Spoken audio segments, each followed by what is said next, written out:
Yeah. Like you said before we started this little interview, it's been a long time coming. Man, I've been tied up with writing, and then I'm in pre-production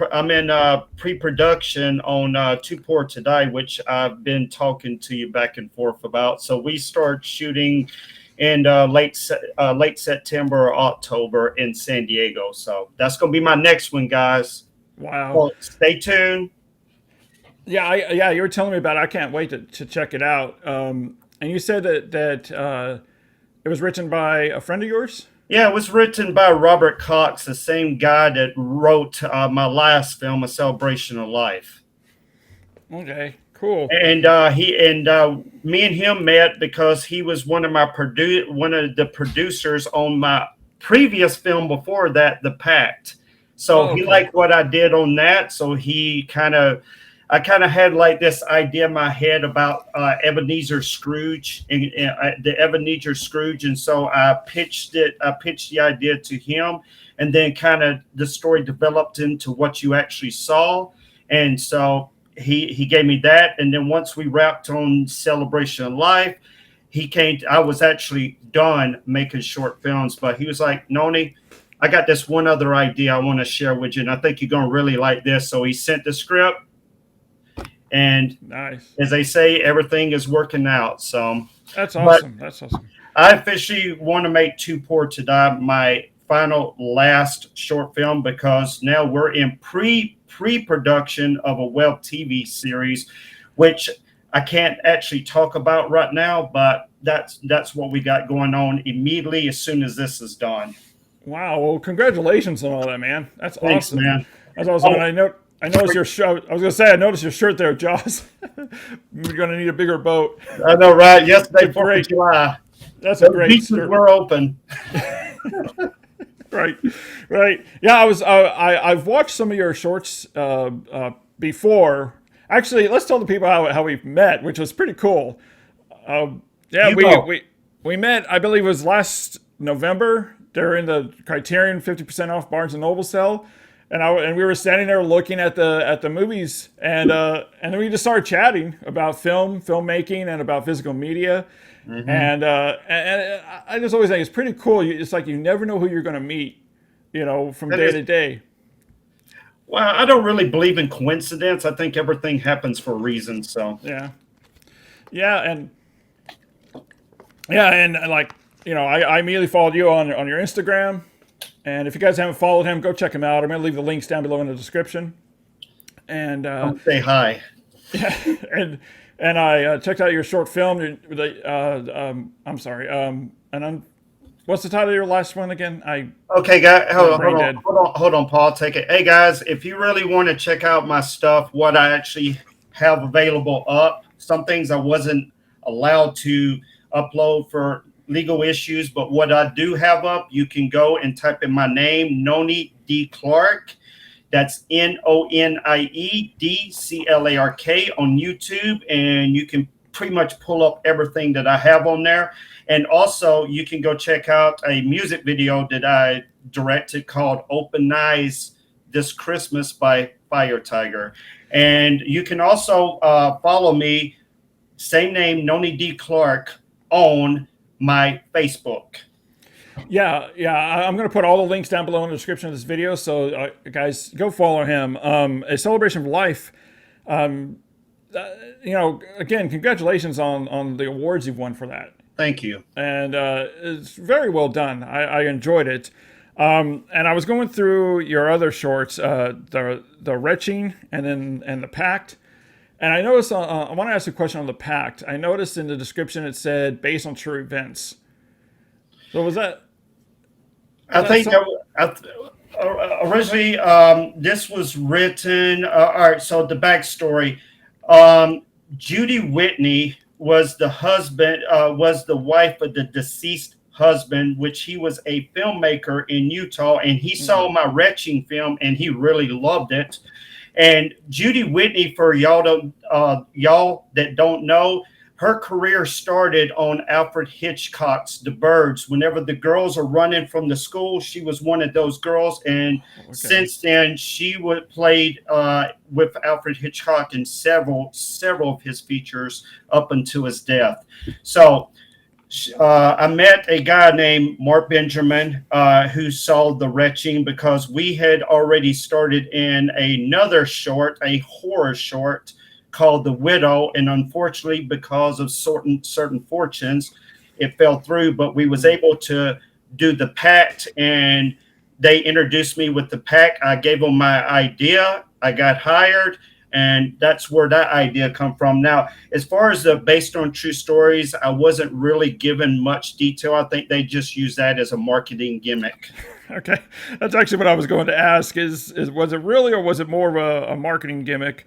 It was more of a marketing gimmick. There was so much more that I wanted to do with that, and we had already planned out a hell of a lot more stuff. Like, for instance, we were supposed to actually show the girl dying in the hospital, and we were actually going to shoot that in a VA hospital, and she was dying holding a teddy bear in her hand, and that was initially supposed to be the last shot of the movie. Oh, wow.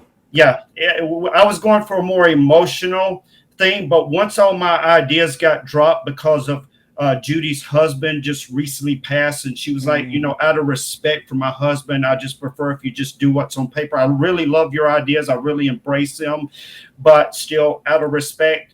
Then I went for more of a soap opera type of thing. Yeah.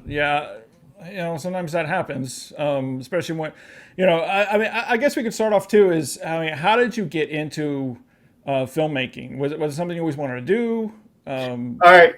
The moment I knew I wanted in filmmaking was in, I want to say, 1994, and I was watching Braveheart. And there's a scene where, one of the big battle scenes, and they have these long spears, and they're riding in their horses onto battle. And all of a sudden, this may sound silly to some of y'all, but for me, it was very personal. I broke out in tears. I literally broke out in tears at that very moment and said, now I know what I want to do for the rest of my life. Wow. I think the Battle of Sterling was that Battle scene. of Sterling, yeah. Love that scene. And so after that moment, when I finally moved out on my own, per se, I had this idea that started brewing way back in my head and back in 2009. And actually, The Retching started way back then. Actually, I had originally written a 95-page original draft that was much, much controversial and darker than what was put on film. And actually, the feature film, which is Redeemed, is going to explore those themes even much more heavier than what you saw in the short. But we're going to leave off with an inspirational moment of hope at the end. So it's not going to be all bad. Yeah. So once that idea started brewing, I started writing.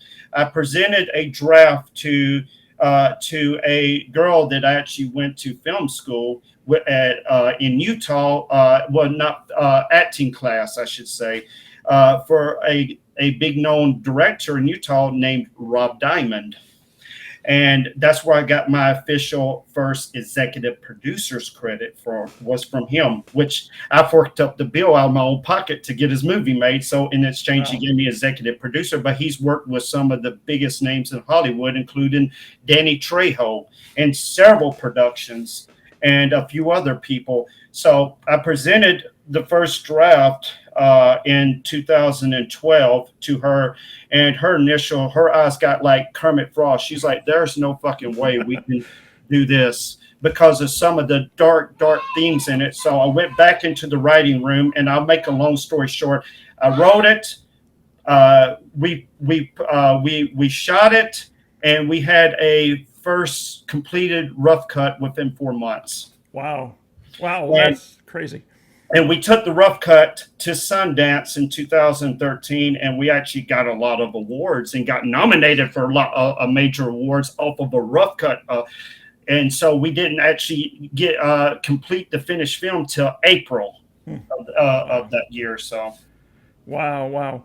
So, you know, it's just amazing to me. I mean, first of all, making short film, making any film is hard, yes, it really is. hard, tough.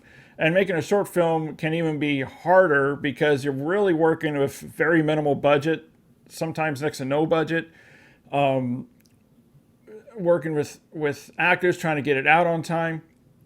And like I've always told people, even if even if I didn't like what you're doing as a filmmaker, still I always applaud you because you're actually doing it. To me, if it's not good, oh well, at least you actually put forth the effort to actually make a short film, make a film. And how else do you grow as a filmmaker? By trial and error. I mean, like my dad always said, if you didn't error, if you didn't do something wrong, then you weren't doing anything at all. And and that's the thing is that people out there that are trying to get their short films made, just do it. Just do it and get it done. Doesn't matter if it's crap. It doesn't matter because you'll learn from what you're doing. And me and you could probably can attest to that. I mean, the first few things that I did was just awful that I would be embarrassed to show anyone. But that's how I learned. That's how I grew into perfecting my craft and making better films. And Practice makes effort, man. And they said the more you do it, the better you get at it. yeah, exactly. I was curious though, what equipment do you own? Any of the equipment that you use to shoot, or you rent it all? Right? I rent it all. Yeah, that's the best way to go about it. You don't want to spend thousands of dollars on equipment. It's much cheaper to just rent it out. And I've Hmm. learned that if you rent on a Friday, usually you'll have it for an extra day or two because Hmm. of the weekend. Hmm. So yeah, that's a tip for anybody that that wants to try to make short films. Rent it on a Friday. Or at least, Um, or at least have a friend that's already got a camera that you can yeah, just use. Yeah. yeah, yeah. So let me ask you this. I mean, I want to get more into your filmmaking, but for those out there that are watching this and want to try to get into some sort of filmmaking, what are your suggestions? What do you suggest how they start off doing that? Well, the way I did it is let me give y'all a little backstory about Sure. myself. I grew up in Mississippi. For better or worse, it is what it is. But I knew living in my hometown, knowing what I wanted to do, I wouldn't be able to get where I'm going today. I wouldn't get where I'm trying to go today. So I had to change my environment. I knew that I couldn't go out to LA because I didn't have anything to like throw on the table to say, okay, Yeah. this is what I can do. So I found the next best thing. I researched, I Googled, um, I looked up, okay, where can I get a good start? At that time, back in 2006, all the way up into to the late 2000s, Utah was second Hollywood. Believe it or Hmm. not, Okay. I really started just doing background work and just watching the director, watching the interactions between the actors and the camera people, and sort of. But like Paul said here, man, there's really no it's really you just gotta want to do it. That's it. At the end of the day, you just gotta want to do it. You gotta get off your ass and just go do it. That's what I did. I didn't drive to Utah, folks. I got on the Greyhound bus and went to Utah. Okay, so that'll tell you a little about how bad I wanted it. I would have walked. I kid you not. If I had to Oh, walk to Utah from Mississippi, I would have walked. yeah. That's how Yeah. bad I want it. You got to want it, man. You can't just sit around and talk about it and sit on the porch and dream about it all day. You got to Right. want to get on your 2 feet. And the best thing to do it, I'm going to tell you, if you want to be a filmmaker, the first step is learn to write your own material. Yeah. Yeah. That's I where it mean, really all begins. yeah, exactly. I did an interview with Eric Wilkinson a couple weeks ago, and he brought out that the first thing he brought out was knowledge. You have to Mm-hmm. have knowledge, Mm-hmm. and exactly what you said. You didn't just pick up a handy cam and start making movies. You spent time, like you said, googling, studying, researching, looking Mm-hmm. at. I mean, and that's what I did as well when I was a teenager getting into film. I mean, I would study, watch movies and study how the camera, the blocking, Mm-hmm. how it's made, how the editing Well, is. that is. Yeah, exactly. And I got to say, that's one of the best ways to learn how to make a movie.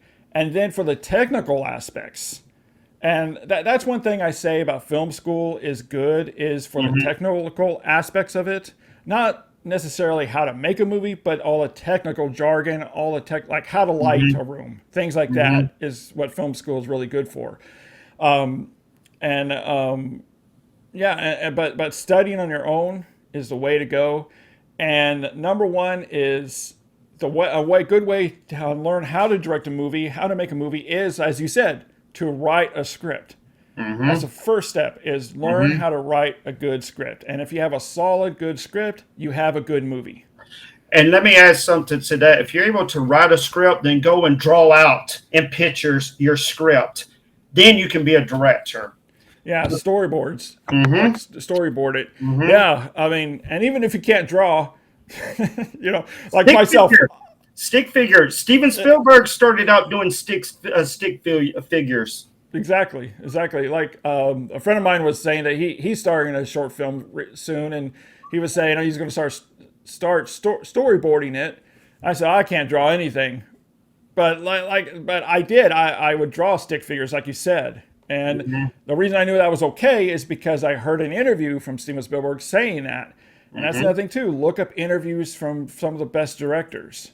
Mm-hmm. Audio commentaries are some of the best to listen to out there. Mm-hmm. Um, Behind the scenes, hey, I watched film as an education, and before I even knew I watched it as an education, I didn't look at it as like pure entertainment. I was getting my education yeah, at the time, not even knowing I was getting my education.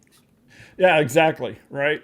I mean, I'm 45, and I remember I was, I think, 4 years old when ET came out, and I to I this know, right? day clearly remember sitting in the theater watching that. Even at 4 years old, I clearly remember, and I was thinking, I was so young at the time, I didn't really understand it, what I was thinking, but looking back, I was thinking, I was looking at the visual aspect of the film, Exactly. Yeah. and Exactly. yeah, and then as I got older, more into my teenage years, that's when I started studying. Me and my brother Simon, we would go on long benders of like all Spielberg movies, Mm-hmm. all Scorsese movies, and Mm-hmm. that was our film school. Mm-hmm. Same as mine, man. And I just use those. I use those images in my head that I've seen from movies, like the way they place the camera, Yeah. and I just remember that in my own head while I'm on my own sets, and I remember exactly what to do. Oh, exactly. Right. If It's, that. Mhm. I'll tell you, some of the best blocking I've seen in a major motion picture was Tarantino with Once Upon a Time in Hollywood, Mhm. when Brad Pitt is going through the Spawn Ranch. Some of the it looks from just if you're just watching the movie, it looks so simple. You have a camera and you're following him, but Mhm. really, if you really pay attention to how that's blocked, it is some of the best blocking I've seen in a recent film. And and I still think about that today. Like, there's sometimes where I think, oh, I feel like making a short film, or I'll just go out in my backyard and start filming things, and I'll try to try to copy that kind of shot. People, for all of the viewers out there that wants to make movies, you know where you can start? Right here. Yep. There's your camera right there. And in fact, sometimes I'm not in the business anymore, but sometimes I still have that itch where I want to make something, Come on, I'll and put you on something. and that's exactly what I did. I grabbed my phone, and me and my brother, we just shot something real quick in one night, all improv. It's a little, like a little 3 minute thing, but still, I showed I think I put it on my TikTok, but I Hmm. showed a friend of mine, another filmmaker friend of mine, and he was like, "Wow, you did this in one night, no script, just improv." I'm like, "Yeah." And, go ahead. No, no, you go ahead and finish. Oh, and that goes back to like what you said, having that in your head, ingrained in your head about past movies that you saw, of how they shot this one scene, how they shot. Like, I'm going to post on my YouTube eventually, but I have this one. There was a really cool, if you remember, there was a lightning storm a few Hmm. weeks ago or last month sometime, Hmm. and I was at my brother's house. He has a white two-story house, and so the lightning was reflecting off the white paint of the house on the back. So, but instead of just pointing it straight on, just a flat shot, I did it as an angle, Hmm. shot it that way, and man, it looked awesome with the lightning reflecting off the white paint of the Hmm. house and the two windows up there. And then I shot it from the front of the house, and it looked like a war was going off behind their house with all the all the lights. It looked amazing, and I'm like, I'm saving this footage because I know I want to use it for something else later. But yeah, it just goes back to what you were saying. Use what you use. You're not. First of all, even Steven Spielberg has said every director rips off another director. There's nothing wrong with that. Hmm. And that's because you learn from what you see from the best. I That's mean, right. Spielberg, he's ripped off tons of shots from David Lean. Hmm. So do that. I mean, and then as you're doing that, you're kind of creating your own style as you're doing that. Well, that's what filmmaking is all about. You gotta create your own style. You can't go out there and just want to be another John Carpenter or Steven Spielberg, because that's not going to happen. Or remember when Tarantino first came on the scene and everybody was trying to be like Tarantino and no Hmm. one could be Tarantino. Hmm. Yeah, Hmm. like you said, you There's a can't one of a kind for a reason. Yeah. But exactly. I have a story. It's Oh, very similar to yours. Before I okay. actually did the retching, I did do another amateur. My actually what's considered my very first short film that I have disowned for personal reasons, but I did something called Second Chances with these Mormon guys that lived across the street from me. And we did that. I went over to their house one night and I said, "Hey guys, I got this idea that you can improv the whole thing." And I said, all you have to do is one guy throw it in the face to another guy, is to basically he slept with his sister, and just make it into black comedy. And they got it right off the bat. And we shot the whole thing on the Mac, on the camera eye of a MacBook Pro. And Wow. when we cut it, it worked phenomenal. I actually wanted to enter it into Sundance, but they wouldn't let me. And Mm, pretty much they got very aggressive, but that's another story. But that'll just show you that, you know what, you don't need a big large crew, you don't need $1 million, guys. You can shoot a film for $50 on your iPhone and submit it to to Sundance, to Cannes, to Tribeca, to Slam Dance. Hell, you can send it overseas. That's the point that we're trying to make here. yeah. For everybody who wants to get into filmmaking, do not let your current situation, no matter how bad it seems to be, predict your future. Because as Exactly. long as you do that, you're going to be like me, stuck in Mississippi and only talking about what I want to do, instead of getting on that Greyhound bus and going to Utah and proving to myself what I wanted to do. Right. Right. Hang on one second. I want to grab something real quick. No problem.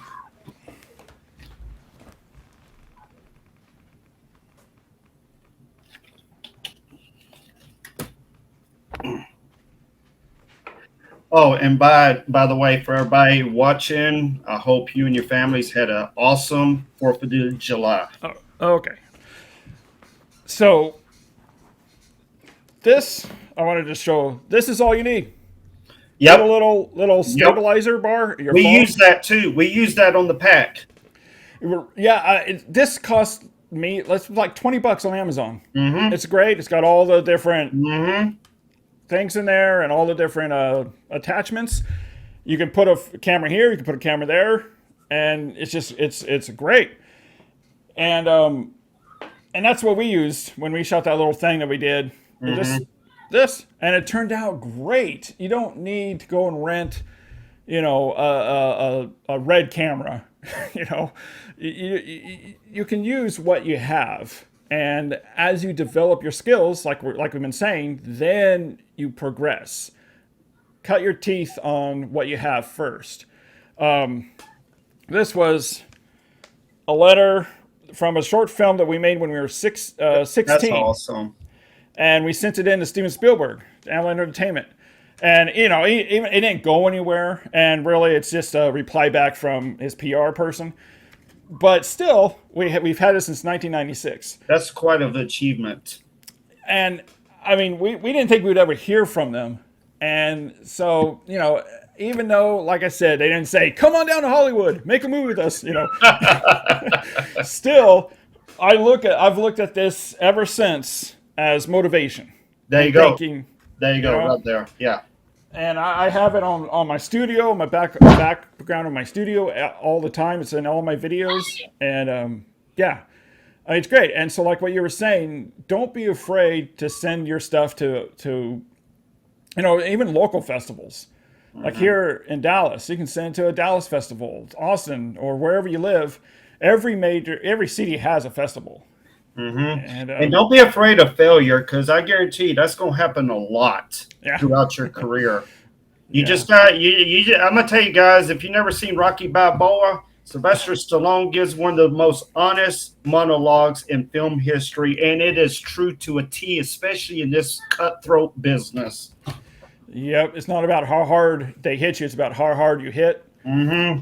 Great. Oh man, and going back to writing. If writing is everything when you're making a film, that is just a solid speech. What did you think of the prologue? Tell your audience what it was and your thoughts on it. Yeah. So you sent me a prologue. Now, is this a short feature or short film? No? This is going to be a two-parter, basically, a long movie, like 3.5 hours. Wow. Okay. Yeah. So you sent me this thing on. I did read it all. And man, I gotta tell you, it is. I'm not going to spoil it, but I will tell you, it was powerful. I really, really enjoyed it. It's probably one of the best written stuff I've read in a while. Well, thank you. Go ahead. Oh, I was going to say that. I mean, I don't know how much you want to talk about what it's about, but. Basically, it's about 1968 to 1970. No, technically 1968 to 1975. All right, guys. So basically, it's about the Kent State shooting that happened May 4th, 1970. For you older people, you may remember this. This was a big deal. Actually, let me be honest with you. Columbine was not the first school shooting that we've had in the United States. And the thing that made Kent State so special was this wasn't done by two kids that was bullied. This was done by our own national government. And so, Paul, the way I visualized that prologue, I got inspiration off of Oliver Stone's prologue opening for JFK. And if you look at it, they're pretty much the same structure. I'm sorry for interrupting you, but I was just going to say that is exactly what I was picturing in my head when I was reading it, is the prologue of JFK. And I was saying, because when I read this, I'm thinking, how is it going to look visually? And that's exactly what I was thinking as Oliver Stone type prologue. That's what I did. And, I was like, I can use this more for just entertainment, but I can also use this to educate as well. So the whole script, y'all, is 236 pages. It's just a first draft. I'm gonna try to narrow it down to about 165, which is standard. But it took me a year. It took me 3 months and 18 days to complete. Pretty much, Paul. 6 months of that was just done on research. And doing research, you can't just get all information from one source. You get nibbles and bits of sources from different websites or different parts of the information, and then I went and researched the actual lawyer, which the stories focus on, and but even out of all of his testimony, I still had to go into further research. So I was pretty much writing as I was researching at the same time. So yeah, you can't just go to Wikipedia and grab stuff. Well, you can't, because you're not always going to get the true, honest story. And then, even the lawyer, his account of meeting the first victim's mother was much, in my script, was actually much different and probably more boring than the way it really truly happened. Yeah. Wow. So that's where I kind of basically changed things for the better good. Well, I like I said, I loved it, and it's some of the best written stuff I've read in a while. It really made me want to make it. and then, but yeah, I can't wait to check it out. You know how many people's actually said, I've let 3 people, you're the third person, and both other people came back and they actually read the script. They said, this is some of the best shit I've ever read. And they said that opening scene really set the tone. And he said, Nonie, you did a hell of a job with it. So, I'm grateful. I don't take everything. I'm not like an arrogant person. I'm not like an overly egotistical person. I'm grateful for every opportunity that I can get. And it's not because of me. It's because of the fans, the people who basically allow me to do what I do. And I'm forever thankful to y'all. Thank you very much. Yeah. I mean, if it wasn't, I'll say this, if it wasn't for the fans and viewers that like the stuff, it would just be you making it for yourself, and you'd just be, no one would see it. You'd just be watching yourself, and it's very motivational when you have people that say this is a great job, you did great work. It makes you want to continue perfecting your skill and do more, continue on, and I mean. Do you have a title for it yet? The title is Kent State, but that may change later on. Yeah, because, you said. Oh, go ahead.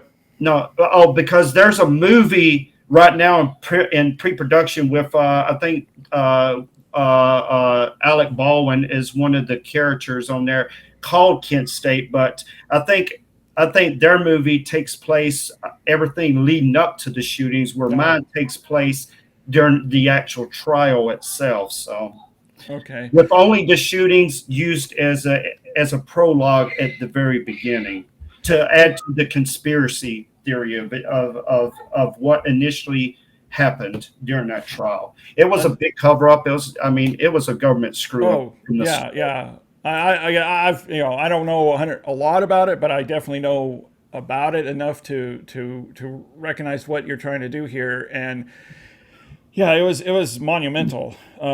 And I remember when, like what you said, Columbine wasn't the first school shooting, and I remember I was telling people that when that happened. This wasn't the first mass shooting. Yeah, actually, the first mass shooting happened like in 1893. You might want to look that up, but it was like in the late 1800s. That's whenever the first one in America actually took place. It just wasn't until it happened to Kent State and it was done by our own government is where it went national. And that's what makes it even more stand out, is that it was from our own government, not just, And Columbine just made it popular, basically. Let's just say it the way it is. Yeah, basically. Sadly, there's people in the world like that, but what can you say? But let me just put some Kent State's not, let me just explain to people.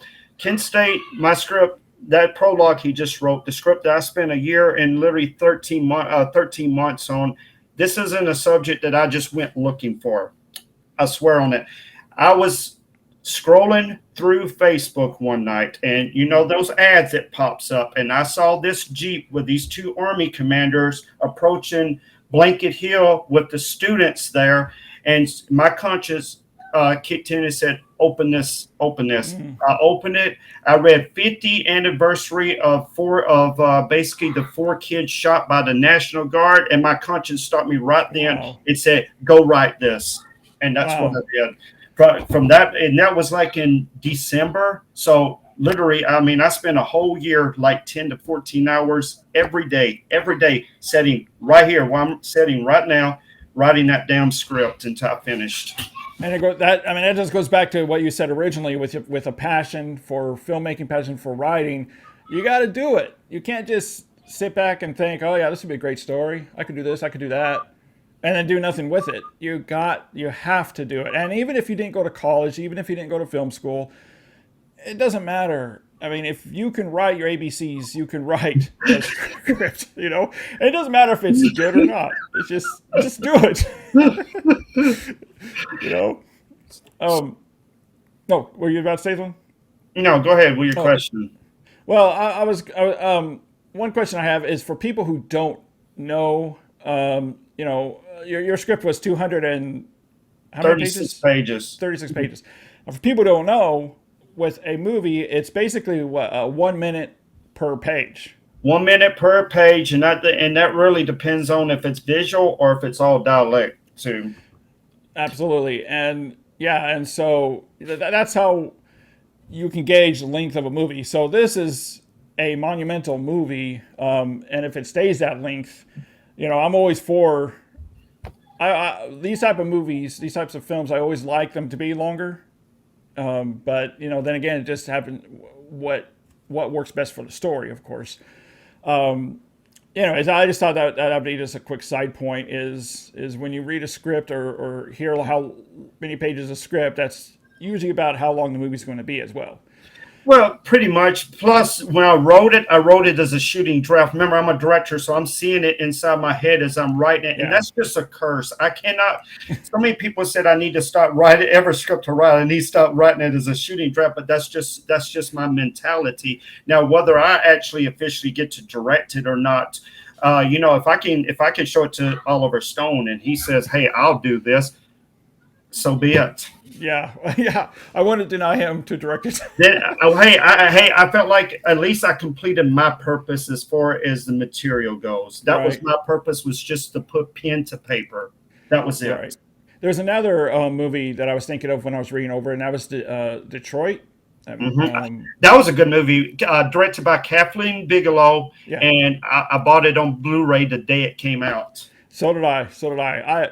I love that movie. Is criminally underrated, I think, and I watched it just a few weeks ago. Again, great movie, and that prologue, JFK and that are the two movies I was thinking of when I was reading the prologue. I mean, this is great, and let's get into about how you actually got. For those out there that are trying to, I'm trying to find something here. My phone went dead on me. For those that are out there wondering where to start, outside of writing a script, outside of using what you have, where did you start as far as how did you get a budget for a short film? How did you get actors? Do you? Okay, guys. I'm going to tell you from my own point of view, and y'all can take this with a grain of salt and do whatever you want with it. I'm going to say, if you want contacts, start with acting class. Find your local city or local state that has acting class. Guarantee somebody's already in there shooting film. There's your first contacts right there. You pitch them an idea. You have a little script. You don't need fancy software. Actually, Quentin Tarantino wrote all of his material starting out with on notebook paper. So, and if you have at least a visual idea, at least 50% of what you want to do, I guarantee you'll get 10 other people behind you that has the same passion that you have, that wants to bring that idea to fruition. That's how I started. I went to acting class. That's where my first contact came from. The retching, I forked over the budget out of my own pocket. Because of the ending, because of the bang bang at the ending, Sue said either I need to change this or either I need to pay for this, because nobody would want to do this. Remember, I did this movie right after a Sandy Hook incident. I released, and people were still kind of shaken up about that. But I had a vision. I knew what I wanted to do, so I just kicked it in the can, forked up the money myself. Had Sue. We held auditions at her studio because she's an acting. She's turned to an acting coach now in Salt Lake City. Her name is Sue Roll. For any of y'all, that's ROWE, Sue. And for any of y'all who may want to move to Utah and possibly get your start in the filmmaking business, this will be a good way to do it. I held auditions, and the guy that we picked, Clint Vanderlinden, the mean ass bastard father in the movie, was the last guy that came in and auditioned for me. And comes to a point, my next point, there's a difference between trying to act the character and actually being the character. And he just was that character. He sold that role for himself. He was that character. There was no acting. He just was. Yeah. So that's important when it comes to casting, is don't settle. Don't get just the very first man, because you felt like he fits the part for the moment being. Go through a list of them. What we did, it came down between another guy and him, and when Clint came in, he just was it. I knew it right off the beginning. I hired him right then. That's the whole to casting, is to know your characters. That's all it is. To be a director is to know your characters, know what they're about, their ins and outs, all the way through. And I guarantee you, you'll hit the mark every time during your cast. And also, for you wannabe directors, cast your own movie yourself. Don't depend on the casting director, because then you'll know you get exactly what you want. You get the best bang for your buck, and there will be no mistake. Especially if you wrote the film. Especially if you wrote the film, yes. Yeah. The Pact, we did Indiegogo, or was it Kickstarter? No, it was Kickstarter. Okay. And then Celebration of Life, we did Indiegogo, I think. So I only paid for one. That was the retching to get my start. And this goes back to what I was saying. If you want to do it, you're going to do it. So I did it. Yeah. I knew that there was probably 100 other directors that could took that material and did something spectacular with it. But because I had a vision for my life, and I had a goal that I wanted to complete, then I knew the only way I'll be able to do this is to show that I could do it. So that's why I bit the bullet, so to speak, and went and done it. And it got highly accepted at Sundance. So, and that just led to, everything else. There's things that I have done in between where I've co-produced because people embrace the retching so much. I had a guy who, while I lived in Mississippi, his name was Tim Whitfield. He was a horror director in LA. I sat down with my mama and watched his films religiously. I was like, man, this guy's a freaking genius. And guess who was one of the first people I met when I went to LA was him. Really? Wow. and that's how we got involved with the Friday the 13th, the Phantom Menace project. And he let me co-direct on there, where he embraced a lot of my ideas, but in exchange, I just took a producer's credit instead. But I did co-direct those episodes. So that's awesome. I mean, that is just, it goes back to saying you never know where you're going to go if you can keep pursuing your dream. And like you said, sometimes, a lot of times, it's not just coincidence. Things happen for a reason. And, it's just, it just always amazes me how things always seem to work out in that direction. Going back to what you were saying about colleges, that's what I did when I first made my first short film. Is I was thinking to myself, well, how am I going to get actors? Oh, I know. And I actually had a friend of mine. We were like 17 or 18, and I had a friend of mine, Tyler Haas, who actually works in the business still. He's like a special effects guy. And a friend of his was a documentary filmmaker. So I got in touch with him and started talking to him, and he suggested go to colleges. Just call any place that's an acting school. It doesn't even have to be a college, just an acting school. Call, try to get names, numbers, go to the school wherever and put it on a bulletin board that you're looking for, so and so to play this part. Give me a call. And they'll do it for free too, as long as you feed them. they'll do it for free Yeah. because it works on their end too, because they could use it as a demo reel for future roles, Hmm. and it gives them experience. So yeah, don't think that you have to shell out money to pay for actors. You don't. And some of the actors are really good actors. Like just like we said, the guy who played the father in the Wretched, right? He was as good as any A-lister, in my opinion. He really Yeah, sold that role. and yeah, I mean it's great. And like what you're saying, don't just settle for the first person you see. I've made that mistake where I've done that, and then I regretted it because I found out that the casting director found someone else that was actually better than who I chose. It's all about intuition too, and knowing what Yeah, you want. That's the key. That's what I'm saying. I almost chose this guy, but when Sue said I had one more guy, he came in. I knew it right off the bat. I knew this is the person. yeah, that's great. I mean, yeah, and it was crazy too is that there's these actors where you see that years later they've taken off and they're on TV shows or doing other stuff, and you're like, I actually got him in my first movie. Yeah, I know, right? It's pretty cool. Hey, Um, think of all the people who had Tom Cruise first before he oh, became Tom Cruise that we know. Yeah, they take right, that as a merit badge. right, right. He's Yeah, like, I I mean, popped his cherry first. yeah, and no one believes you. You're like, sure, you did. Yeah, I mean, it happens, guys. I mean, some of the everybody goes to film acting school. If you're an actor, you go to acting school, and so you never know who's going to be in your movie that may later on be a huge star.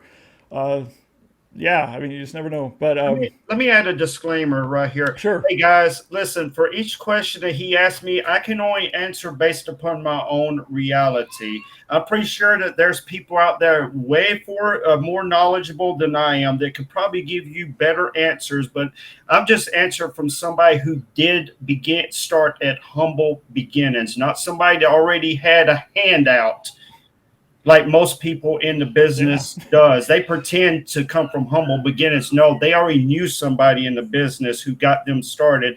I did come from the dirt, guys. You ever heard that Drake song, started from the top, started from the bottom, or whatever it's called? yeah, Okay, that's me. So I can only answer his questions based upon my own perspective. All right, go ahead. yeah. And that's true. I mean, I think that's what most of the viewers realize too is that it's from your perspective, my perspective, and that's true. It's like just to go along with that, what you were saying that a lot of people in Hollywood claim they came from nothing when they really didn't. I mean, I've met people like that where it's like, without getting too much into it, it's just like you say you came from nowhere, but your dad is a millionaire and he has a friend that knows a producer. So he didn't just come from nowhere. Unlike us, where we did. I mean, I was born and raised in Vancouver, Washington, Portland, Oregon area. We didn't have money. Hmm. And just like you, it was the passion that drove us to making films, going to Hollywood, working in business for 10, 15 years. And now I'm in Texas. And Austin, I mean, they're saying now Austin's the second Hollywood. Yeah, it's getting that. I mean, I think it flipped from Utah to Austin too. Oh, and by the way, for y'all, me and him are in the same neighborhood, basically. We're only 20 minutes apart from each Yeah, other. So, yeah, which is crazy. It's pretty cool. But yeah, I mean, in fact, I remember I went to even Dallas is starting to do because I know some investments in Dallas that I've worked with, and I remember they took me to the set of the Hurt Locker ah, because they still had it they still had the set up and down a couple of streets, a couple blocks, and it looked exactly like the area that they claimed to be hmm, shooting in. And then they tore it down like a month later. But it's surreal because you're going out of this huge city of Dallas into what looks like the Middle East, and it just feels really surreal. But it was awesome being on that set, I bet it and was. I'm gonna tell you, Catherine Bigelow as a filmmaker has come a long way since Point oh Break. yeah, Yeah, Near Dark. Mm-hmm. She did Blue Steel. Jamie Lee Curtis as well. Mm-hmm. Yeah, She some did of Detroit. She did Detroit. Detroit. Yeah, and 30 Dark Zero. There- Mm-hmm. Yeah, and two of those were nominated for Best Picture Yes, and it won. was. Hurt Locker won Best Picture. First female to win Best Picture and Director, Mm-hmm. which was a She outbeat James Cameron. her ex Avatar. husband. Yeah, yeah, yeah. She outbeat her ex-husband. I was so happy when she won that award, man. I was just like, yes, I can't believe it. That's just awesome.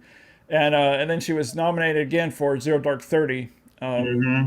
And I'm hearing that she's working on something new coming up that I'm really looking forward to. But yeah, I mean, that's how all these directors got their start too, by doing what we're doing. Hey, And most of the big names right now got their start from making horror films. Not many of y'all probably know that, but you go back and look. Steven Spielberg got his start from horror. yeah, James horror, Cameron from horror. Martin Scorsese, horror. horror, Yeah, I can name a horror. few more. Y'all would be surprised, believe Oh, me. majority of Mm-hmm. uh, horror or porn. Porn, yeah, no kidding. Like Softcore. Wes Barry, Craven, baby. I remember, Softcore horror porn. yeah, I remember Barry Sonnenfeld, who was a cinematographer turned director, did Men in Black and some others, and that's how he got his first stars, making is photographing softcore porn. Hey, you know that's what Sean Cunningham and Wes Craven both have in common. They both started out by doing softcore porn. Yeah, yeah. You look at some of as Sean S. Cunningham's previous work before Last House on the Left, and it was softcore porn. Softcore And porn, baby. yeah, I mean, it's just funny. Now, let me ask you this, because I have my own idea of why, but why do you think directors start out doing horror than like a drama piece? It's cheap. It's they're easy to make, easy to sell, and plus it gets an idea. It's settle enough to where you could just put something in front of a camera, make it, and just say, look, this is what I can do, and hoping Yeah, it all works out. I mean, that's my perspective. I love to hear everybody else's, but I'm gonna tell you, from every horror person that started out in horror, in more words or less, that's exactly the way they put it. Hey, it's cheap, it's easy to sell, and it's something that I could just put together overnight and just get it out there, and hoping, you know what, this will come to bigger things. I yeah, should have started out in horror. I actually had an idea for horror, but like I said, whenever I made I'm gonna let you finish yours. But when I made the Retching, I came down to a choice. Say, okay, what is more? How would people take me more serious as a filmmaker, by doing a horror or a comedy, or doing something serious? So I chose something serious, and that is what worked out. Now I'm gonna tell y'all, I've done a lot of dramas, I've done music videos and stuff like that, and Paul has seen them all, and I'm pretty sure he's gonna get around to telling y'all about those in a moment. But I've always had a passion for horror films. I've just written my own Halloween series. I just wrote my first part of a 3-part trilogy of a Halloween series called The Boogeyman. And and if you look right here to the right of me, which would be the left on the camera here, I have like stacks of horror movies. I actually grew up watching horror movies before I did anything else. My first horror movie I ever watched was a double feature when I was about 8 years old, and that was Nightmare on Elm Street, along with American Werewolf in London. So wow. trust me when I say I had nightmares for weeks. That's a heavy double feature for a little kid. And then my next one was Chucky. Oh wow. Yeah, I had a very interesting childhood, but I grew up in horror. I've always loved horror. But like I said, when it comes down to you and your craft, you got to make some decisions right then and there, best what suits you, of how people's going to perceive you, especially those who actually do know you personally. So that's why I made a choice to, and I'm gonna tell you, if I'll tell you one of the best advices in the world: write what you know, direct what you know, start out that way, because that's where your best achievements going. I mean, that's where your notoriety is going to actually come from, right there. Yeah, That's what I did. I wrote and I directed what I knew. yeah, I agree. I agree with everything you said, and I mean, I going back to the horror of. It's also because you have a lot more freedom of creativity of horror as well. Like there are certain shots, certain ways to do things that won't work in a drama or comedy, so you can cut your teeth really well on making some horror movies. How to use the camera, how to block scenes, how to do this, how to do that. You can be very creative, very inventive. We complimented each other's answer right there. Yeah, exactly. And then like like you said, it's cheap, easy to sell. Horror will never die. It's always popular. Everybody loves horror. Well, I think because horror, unlike any other genre, it taps into the psychology side of human beings, and that's why people identify more with horror than they do with anything else. Well, it's a release. It's a release too. I mean, we've all experienced trauma, but if you've experienced something really traumatic in your life, what are you going to see? Drama or horror? Personally, I'm going towards horror because it's this release that we need. So yeah, I mean, and yeah, so yeah, we on the same page on that. With your like I said, I rewatched your short films last night again, and it's hard to ask a director which one's their favorite because they're all it's like I can answer that. Okay. I can answer that. Okay, as far as personal goes, of course, the retching, because it was the first thing I did, and I was dealing with a lot of issues right then. I just made a movie that I didn't think was going to turn out as well as it did. Thank goodness it did. But as far as visually, my music video, Open Eyes This Christmas. As far as cinematic, A Celebration of Life, and then The Pact, even though that's why I truly got my first big accolades from,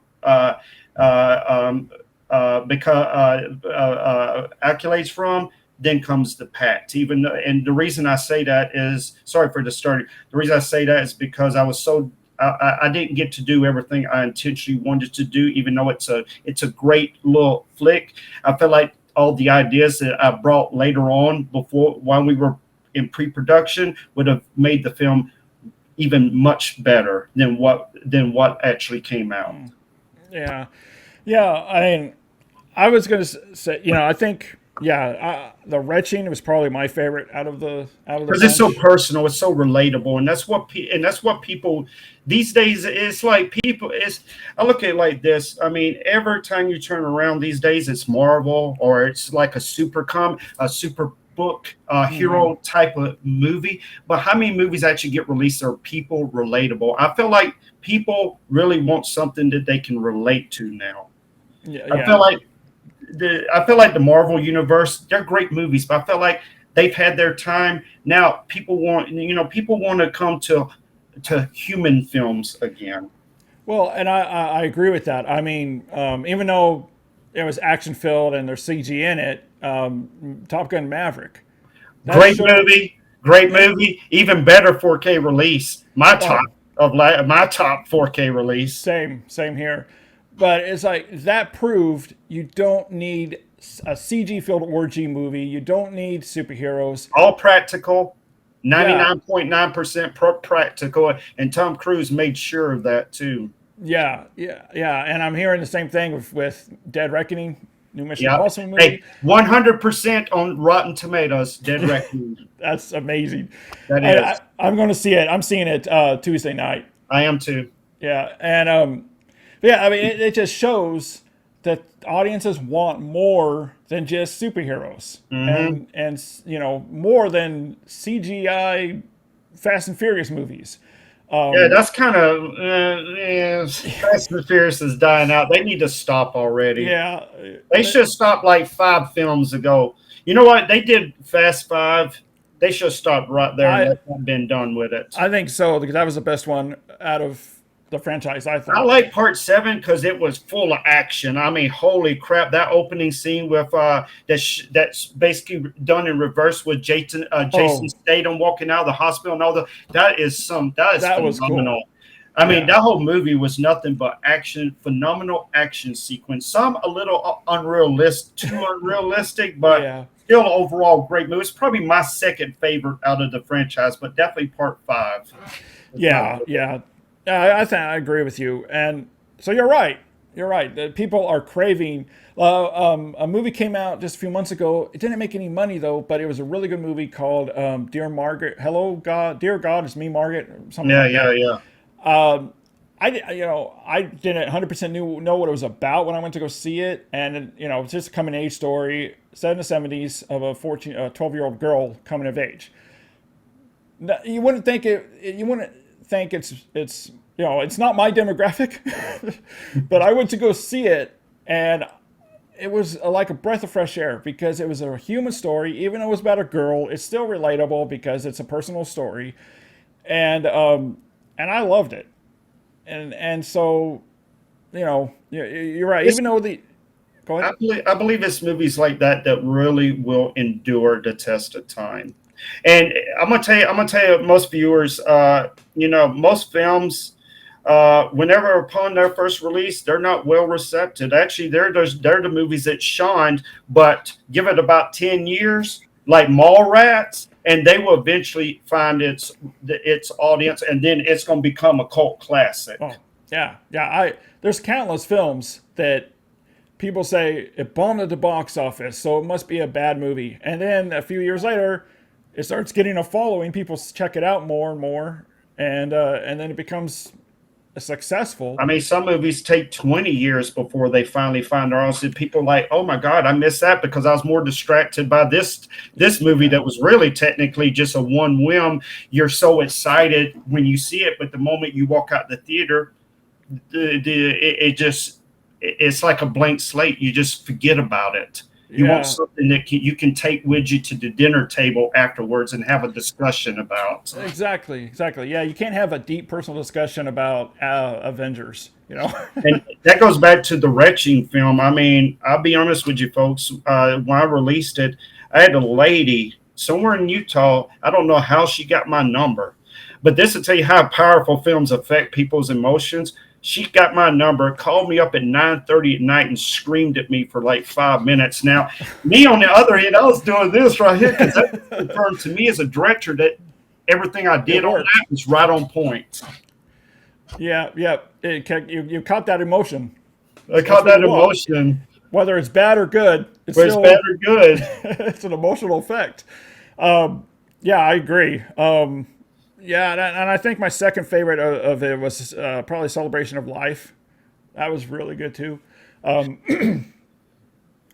let me ask you this: obviously, I believe those were what 4 or 5 years apart. Um, Uh, I won't say. Let's say I did. I did retching in 2012. I released it in 2013. So let's go by release.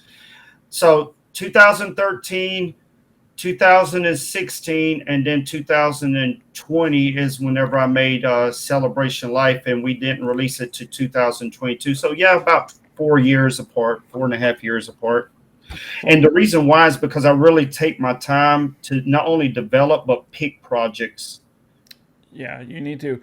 So let me ask you this: as a filmmaker, as a person, how much have you changed between those two films? A lot. I think as far as directing, Celebration Life is my biggest accomplishment to date. I mean, I won Best Director for it, but and that's just and guys, that's just to prove a point, not to brag. Yeah, That's not to brag at all. That's just to prove a point. That's just proven to me how I evolved over the years as a filmmaker, and that's the whole point of what we're trying to tell you here tonight on this broadcast. exactly, exactly. And because I noticed, your style changed on that movie. Well, every film I try to do something different. I don't like to be a repeat like most directors. it's like Quentin Tarantino. Every film, you know, it's a Quentin Tarantino because he never really changes anything up prior to what he did in the last film. As a quick side point, talk about a director who rips everyone off. Every single movie ever made. Tarantino, baby. But he makes it work. That's the thing. Makes it work. He makes it work. I mean, it wasn't really Titanic until Titanic came along that you knew, whoa, James Cameron actually does have depth as a director. Holy crap. He did a complete 360 with that movie. Yeah, 100%. Because up to then, he only did what? Terminator, True Lies, The Abyss, Aliens. Terminator 2. Yeah.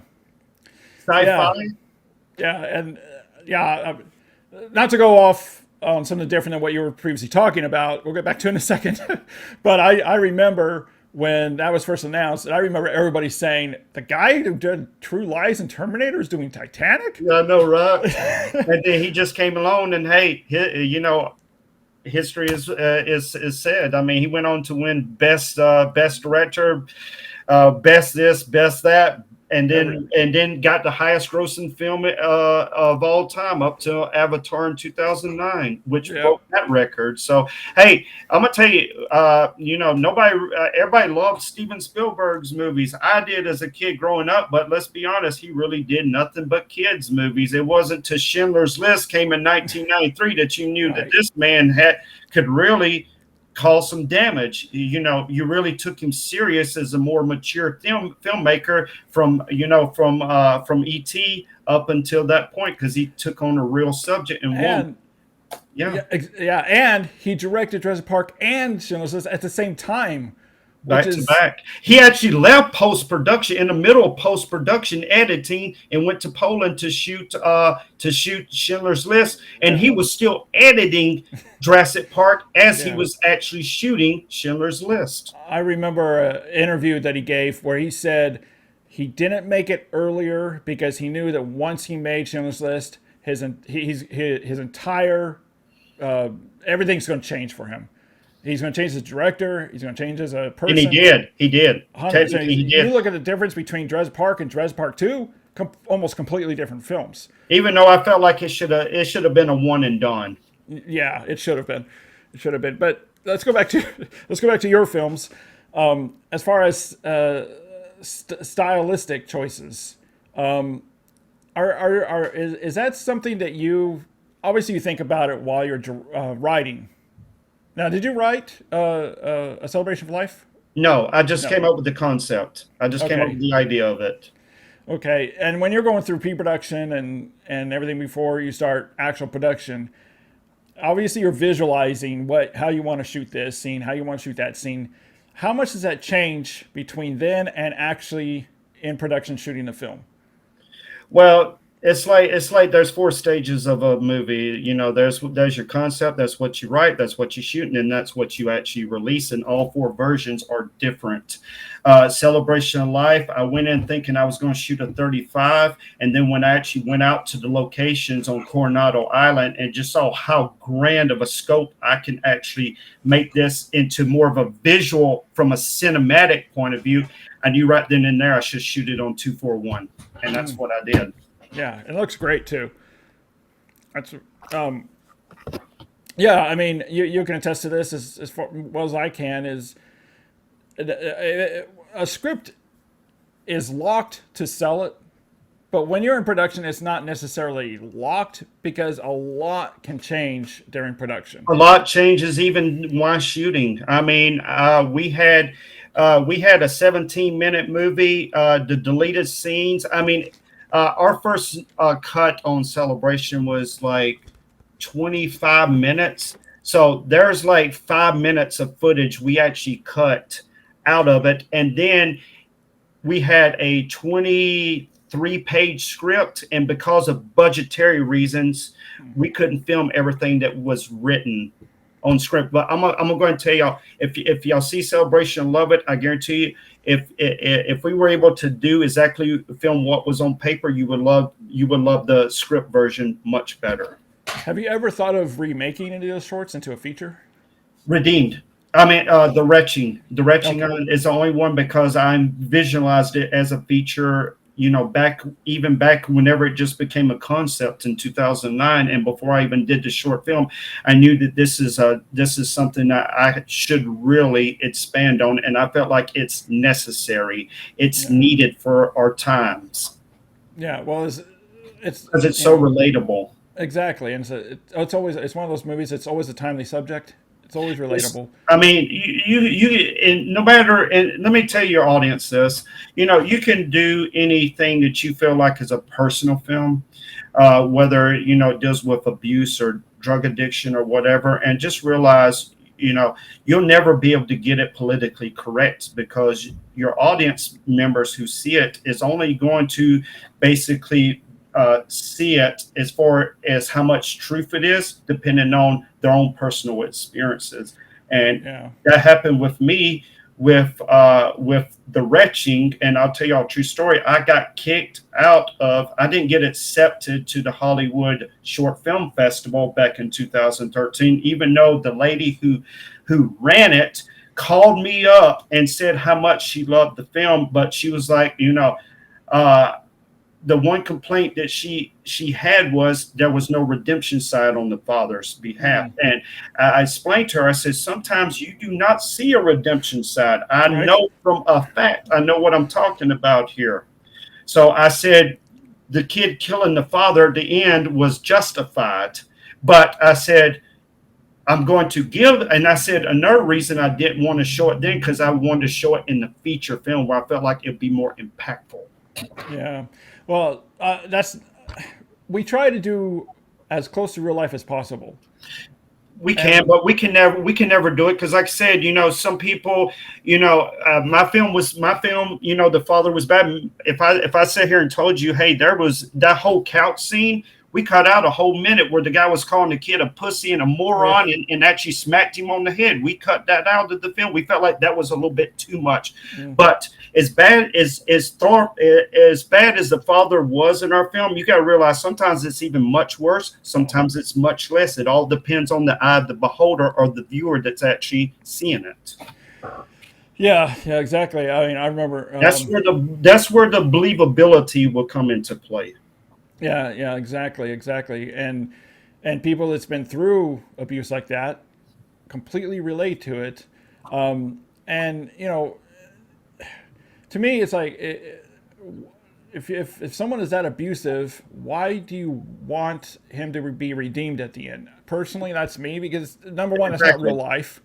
No, that's not real life. You want him to get it in the end. You don't want him to be redeemed. That's why I tried to explain to the lady, but she unfortunately didn't see things that way. But it is what it is. The good thing is, hey, she gave me a compliment. She liked the film. She just disagreed with some of the subject matter or the way it was played out. Yeah, and going back to not letting things affect you negatively, you didn't say, "Oh, I suck. I'm not going to do this anymore." You took the compliment and you ran with that, and you brushed off what she said about not really liking the certain aspects of the movie, and then you focused on that compliment that she gave Well, and actually, continued pushing yeah, forward. yes and no. See, the thing is, before the Hollywood Film Festival was a Sundance thing, I just got nominated for Best Director and nominated for Best Picture and nominated for Best Male Actor for Clint Vanderlyn. Even before I received that phone call, I respectfully, you know, guys, if you're going to work in this business, you gotta be able to deal with all criticism. That's just the name of the game. Some people's don't like what you do, some people's not, but you can't let that emotionally affect you. You have to keep going forward. Remember, at the end of the day, you're not living for other people, you're living for yourself. Yeah, right, right, You got to and do what you think is right and best, no matter what. You can't that's just, yeah. I was gonna say that's one thing that I always tell people. The number one thing I always tell people is never ever allow rejection to affect you to the point where you don't want to, where you feel like, what's the point of doing this anymore, Because or if what's hopeless.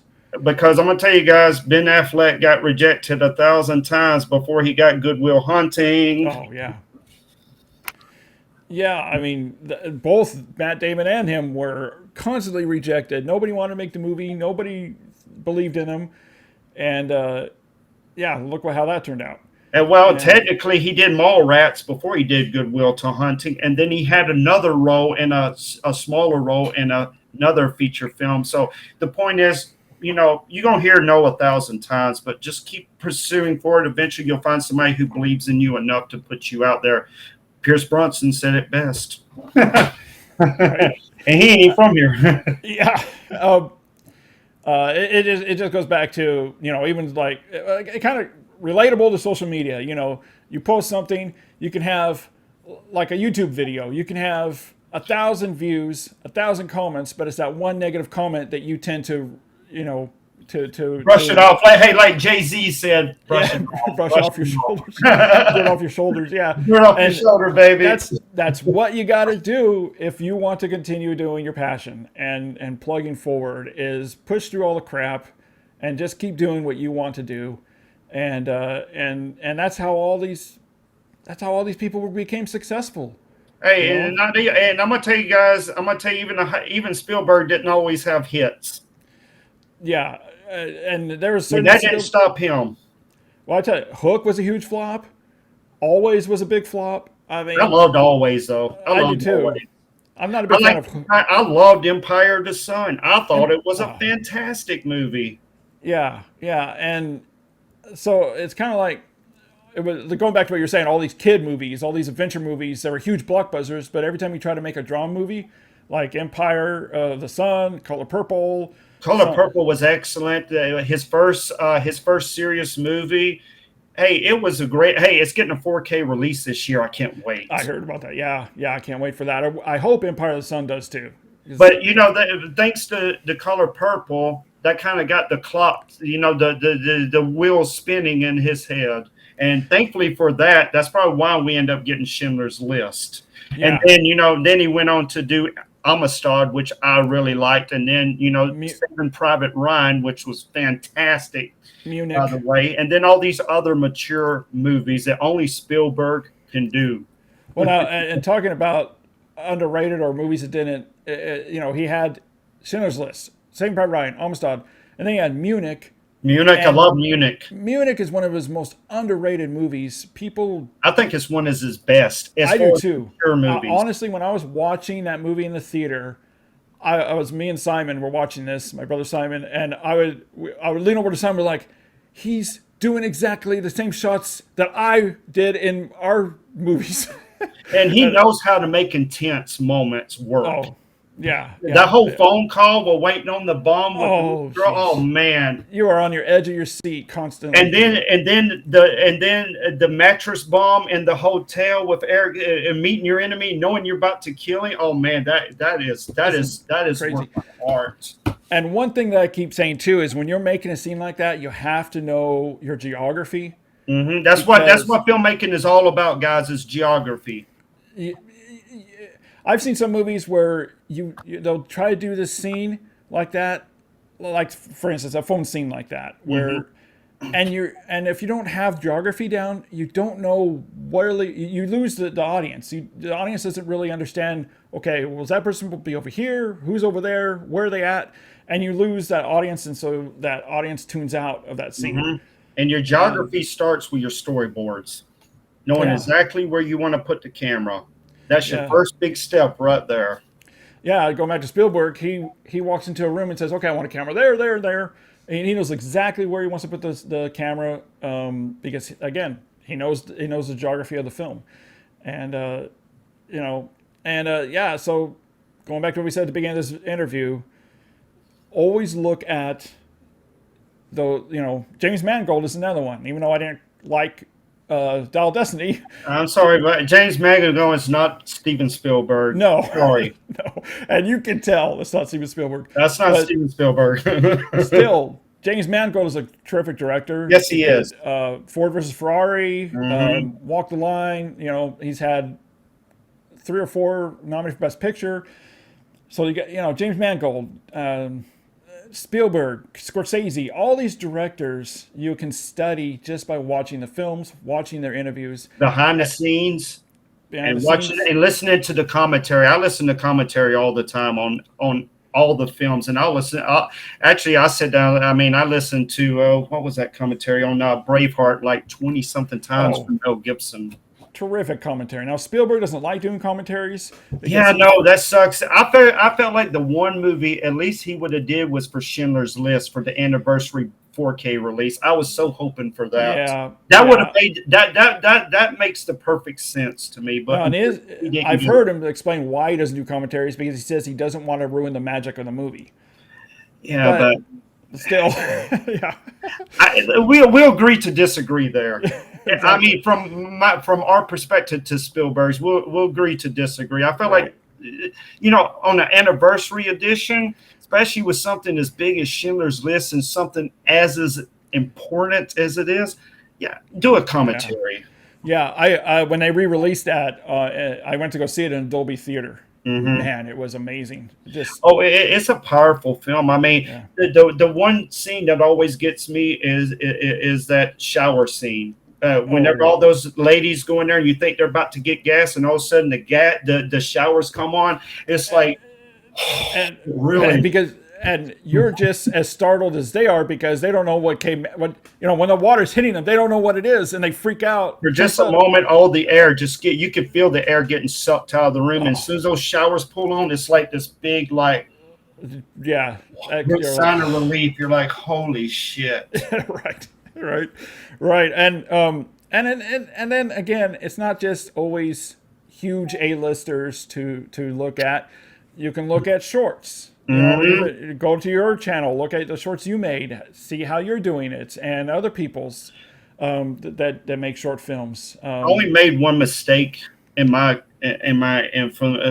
what I've done up so far, is that I should have did a 133 on the Pact, because once they basically rejected all my changes. I didn't change a word. I just added to it. Mm-hmm. But I felt like, because I went so popular with it, I should have made it more formal to the TV than just a wide screen. That's the only regret I have from that. But I got a second Best Director's nomination from it, so apparently somebody liked it. Which is awesome, man. Congratulations on all that. That's just great.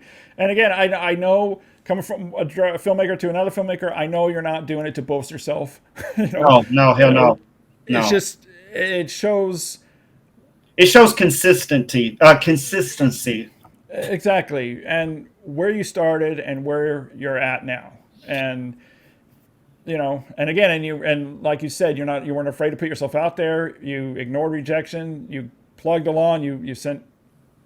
I mean, I've done it too, where I've sent a short film to every single festival I could think of, and that's just what you got to do. Hey, you know what? I got rejected out of auditions because I can't lose my Southern accent. And I just say, and I did get tired of rejection. I was just like, fuck this. I always wanted to direct anyway, so let me get my hand in directing, and that's where the retching came into play. So yeah, I mean, I've heard that a lot too. Or even if you can act, even if you can do, a good job acting, a lot of directors were first actors that. And that's how they got into business. Look at Mel Gibson. He always wanted to be a director, but he knew he couldn't get his start as a director, so he went to acting and then became a director. And Braveheart really told you everything you needed to know. right. He swept the Oscars. I mean, did he do Man Without a Face before? He did. He did it before Braveheart? Yeah, that was his first feature. That was a great movie too. Yeah. I love that movie. And then he took a huge chance on Twice with Apocalypto and Passion of the Christ, where no English, it was all subtitled, and it was a huge motion picture released in how many theaters? And so, he takes big swings. And he knocks it out of the park every time. And that's the point that's another point we're trying to make here with this interview tonight, guys. Sometimes you just gotta take a chance on yourself. That's what it's all about. Sometimes you know what, you're gonna be the one that has to lift all of the weight. and that's the nature of this business. I'm going to tell you, you're not always just going to have everything handed to you on a silver platter. It doesn't work like that. And I'm going to tell you another clue too. If you're doing it just for money, don't be in this Get out of it. business. Get out of it. Get out of it. Yeah, because you have to have that drive, that passion, and that's not the money aspect. You're not always going to get paid. I mean, some of the top actors that you know about doesn't get $20 million, guys. Believe me when I say this. Well, look at the character actors. There's some character actors that are better than A-listers. Yes, they And are. they get paid scale, and sometimes they forfeit their wage in order just to make the film. Yep, just to make the film. You know, that's what James Cameron did with Titanic. I mean, he didn't take a salary. Spielberg didn't take a salary for Schindler's List. I mean, And neither did Mel Gibson. He did. no, he didn't take a salary for Braveheart. In fact, Mel Gibson used some of his own money to finish Braveheart. Hey, And, hey, Tom Hanks didn't take a salary for Forrest Gump. He actually used some of his money to get some of those running scenes made too. yeah, and so that just shows you guys, you can't do this for the money. If you're doing this for the money, you're in the wrong business. Go be a banker or something. If you don't have the passion and drive to make film, then don't even bother, because that's another thing too. Is like, you can't just pick up a camera and expect to make a movie. You have to have that passion, that drive, and that creativity to really make a movie. And guys, it all starts right here. You got your camera. You don't have to go Yeah. out and borrow friends. You don't have to spend $10,000 on the weekend on a red camera. You got your camera right here. And I guarantee you, every one of you that's watching right now already has a vision in your head. You already have some kind of scene already mapped up in your head from a movie that you actually saw and loved as a child, and probably still continue to love to this day. Use that as your go-to map. Go and actually recreate that scene in your own backyard using your camera. That's where it all begins. I was just going to say that you don't even have to have actors. Just experience alone, and try to imitate what you have in your vision in your head and what you see in other movies. That's what I've done. I mean, even today, even though I'm experienced, even today, I'll run out to my backyard and just start filming random stuff just because I want to, with a creativity and something to do. Yeah, so the first movie I ever actually acted out with my next door neighbors was RoboCop. We were in love with the first RoboCop in the 80s, and with the 90s. I actually saw it in the 90s, and then me and my two cousins just went to a next door neighbor, and we just rehearsed those scenes on the front porch. That is awesome. That was the first like in all movie I ever saw as a child. I was like, holy crap, man, this is cool. Yeah. Wow. Yeah, Paul Verhoeven, man.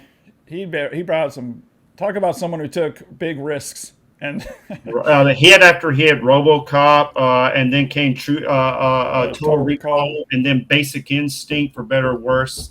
And then we all know why we love that movie. And then Starship Troopers, which I thought was totally amazing. Yeah, and I think that was his last American movie. And then he's like, he went indie. Yeah, he went indie. Yeah, he's like, I'm tired of this BS from American studios. Hold on a second, my kids. Oh, sure, yes, go ahead.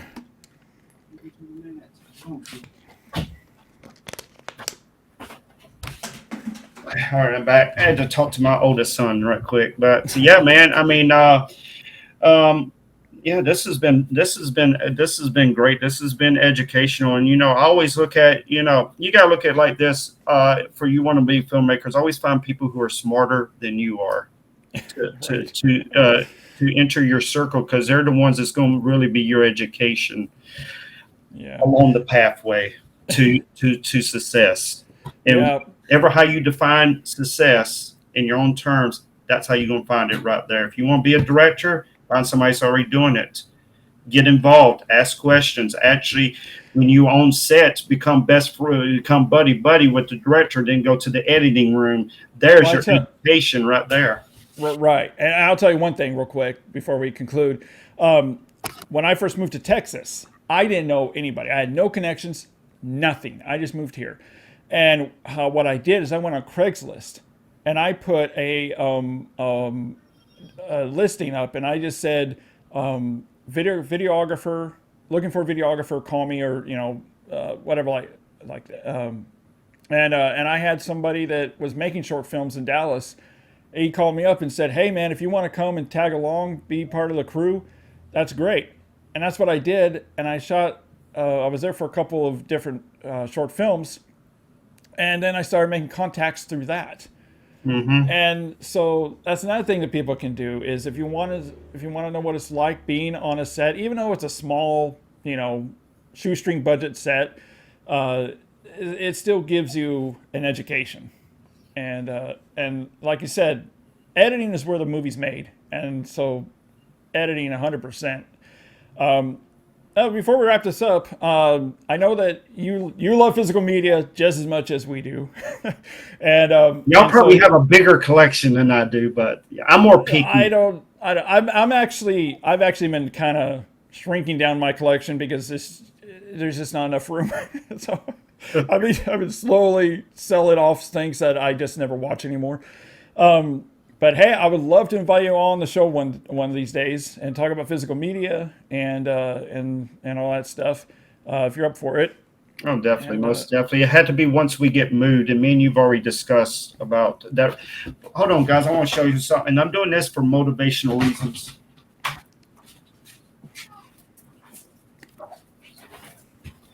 Remember, guys, remember Kent State? This is what 236 pages look like. Right here. Right here. Let me put you on full screen there if you want to show it again. Yeah, dude. I want to show you guys. Look. Don't tell me because of where you come from you can't do it. That's 236 pages right there. If I can do it, so can you. Let me show you something else I'm working on. You don't have to put me on full screen. Right here. Wow. And my computer's full. My computer's full right now. You got to start. You got to begin somewhere. Begin writing. And like what you're doing, you've written multiple things at once. That's another thing too, is you have to have more than one thing in your pocket. I wrote. Well, you got to have something to, kind of cool the tension, because, the worst thing about it is you get bogged down with ADHD. Everybody does whenever you're writing, and you need something to fall back on to kind of relax your mind off of this and then go to this and then eventually come back to that. So I was actually writing the first draft of the Boogeyman and Kent State at the same time. Yeah. But I just finished Kent State within only a week, basically. Wow. Because I already had an idea in my head right from the start, from beginning to end. It's just the sequel. It's going to take a little bit longer, but I already know what I want. And I'm going to tell you another thing, guys, about writing too. Have your beginning and your ending already in your head before you even begin, in the outline, before you even begin typing the first paragraph on paper. I'm going to tell you, if you already know what you want to do, if you already know your ending, the rest will fall in place. And I'm going to tell you something else. Spielberg, Close Encounters, when he went and wrote the script, he wrote it starting with the ending of the film and then backtracked all the way through. Yeah, exactly. So yeah, guys. So man, thanks so much for coming on. I appreciate it. It was inspirational, motivating, and guys, go check out his channel. I'll have the link down below. Check out his shorts, man. I mean, they're really good, and it might motivate you guys to make your own short and start experimenting. I post daily stuff on Facebook. Like I said, my name is right there, Nonie D. Clark. Just come look for me on Facebook. You'll see me smiling into the camera with a black sweater on. So there's your clue right there. But it may seem vain, but you gotta advertise yourself in some fashion form of way. You gotta be willing to put yourself out there. So that's what that's all about. But definitely come find me. All my shorts is actually posted on my Facebook wall. So, but for the stuff that I was allowed to post, there's other things I co-directed and did other things I was not allowed to. But for everything that I sent to you, Paul, is what I have uploaded. Everything. Yeah. So definitely check that out, guys. same things happen to me. Some people say, "Well, can I see some of the shorts you've done?" I Well, have nudity and other type of films that I try to keep my Facebook page at least PG as much as possible that's good. because I have a lot of family things on there, family trivias and stuff, and little stuff that I do. So I respect the family. So definitely, like I said, guys, my name's right there, Nonie D. Clark. You can find me. You can also type in Nonie D. Clark on YouTube. You can find my shorts. But I'm gonna tell you the fastest way is just add me on Facebook, and all you have to do is scroll down a little bit. You'll see all of it posted right there on my Facebook wall. All right, cool. Like I said, I'll put the links down in the description, guys. So yeah, And folks, yes, go yeah, follow him. another thing is, guys, look out for Too Poor to Die coming next year. Too Poor to Die. Where Do you put? I'm sorry to interrupt you, but do you put little things on your Facebook page of progression of the production? Yep.